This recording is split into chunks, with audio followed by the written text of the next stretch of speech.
गुलाब छा चयो उन्हनि ज़ालिमनि? छा चवंदा? हाँ, मूंखे जेको कुझु चवणो मां उन्हनि खे चई आयसि ऐं हुननि खे जेको कुझु चवणो हुननि बि चई छॾियो। घुटो ॾेई साह न कढी हुस्ना जे पुट जो, जंहिं असांजी धीअ जी ज़िंदगी बर्बाद करे छॾी। किथे आहे किरन? अंदरि वेठी थी रोए इशफाक़ जे सिर जे लाइ, तॾो विजू वेठी आहे फारूक ऐं हुस्ना जे लाइ।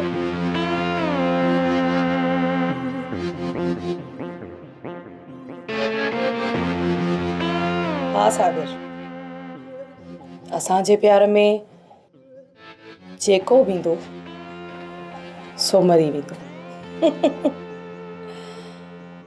तुंहिंजो प्यार? हाँ, मां बि तो तुंहिंजे प्यार में पंहिंजो सॻो सोट मारायो आहे। इहा ॻाल्हि त तोखे मञणी पवंदी। तोखे यकीन हुयो न त इशफाक़ मूंखे तलाक ॾींदो, न त तूं उन मासूम खे बि माराया। इहो त वॾो ज़ुल्म आहे साबिर।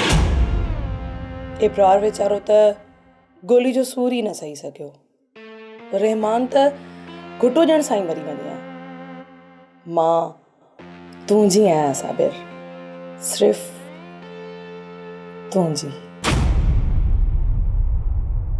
बाबा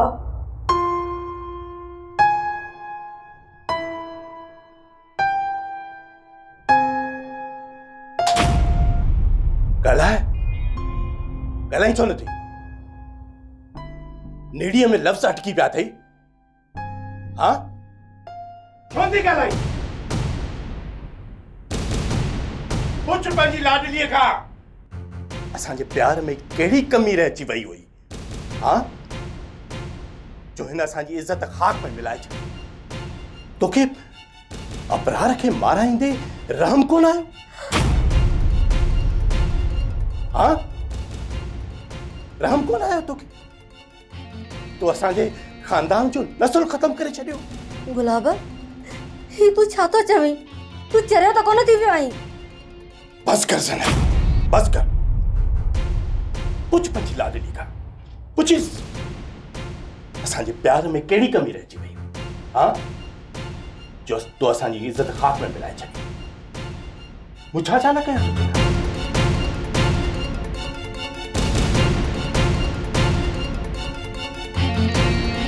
हाँ, माजिद पुट, घर हितां लॾण पियो चाहियां। हिते को घर ॾिस त मां पंहिंजा सामान खणी अचां। बसि पुट, ख़ैर कोन्हे को, ख़ैर कोन्हे। ज़ैनब सिर्फ़ ज़रूरत जो सामान खणी था। मां ॾिसां थो, निकिरी था हलूं।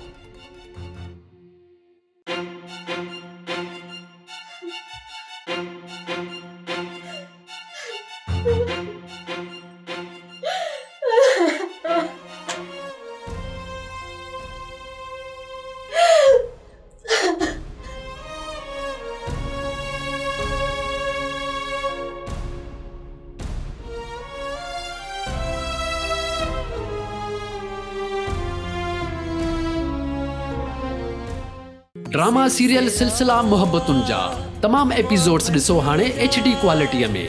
विज़िट करियो असांजो YouTube channel Sindh TV HD drama. Subscribe कयो असांजो official YouTube channel Sindh TV HD drama ऐं वधीक अपडेट लाइ बेल आइकन खे क्लिक करियो।